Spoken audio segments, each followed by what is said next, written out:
dost dost, yürek yok bende. Unut beni benden dost dost, bana fayda yok. Bilemedim gitti yar yar, ben kıymetini. Unut beni benden dost dost, sana fayda yok, sana fayda yok. Bilemedim gitti yar yar, ben kıymetini.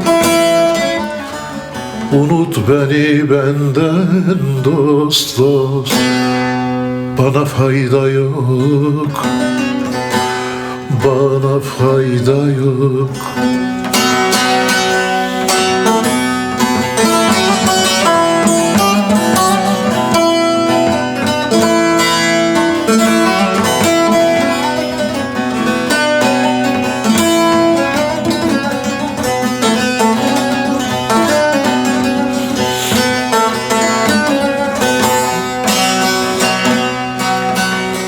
Bilirim ben bir kendini, canan bilmezi.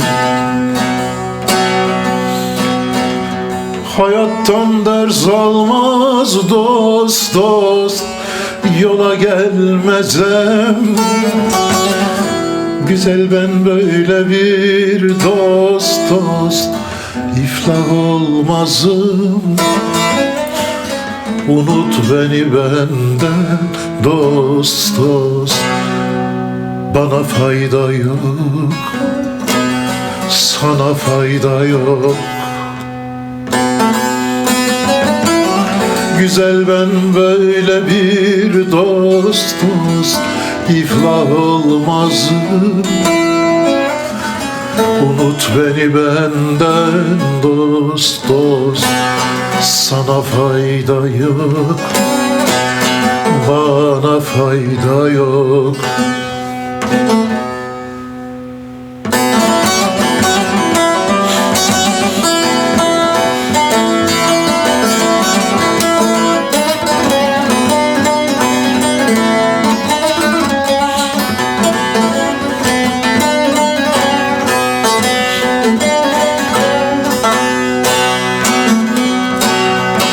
Sana kusur bulmak dost dost değil haddime. Benim şikayetim, sözüm kendime. Kim güvenir benim dost dost gibi Adem'e? Unut beni benden dost dost, bana fayda yok, sana fayda yok. Kim güvenir benim gibi Adem'e? Unut beni benden yar yar, sana fayda yok, sana fayda yok.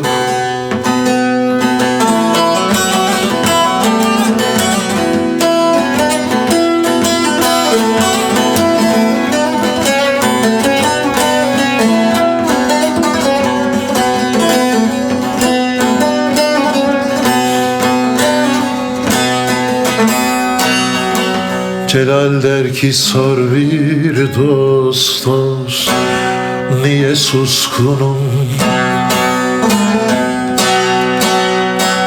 Sana değil ben kendime dost dost, cana küskünüm. Seni sevemedim, buna üzgünüm. Unut beni benden dost dost, sana fayda yok, bana fayda yok. Seni sevemedim dost dost, buna üzgünüm. Unut beni bana benden, bana hayır yok, bana fayda yok.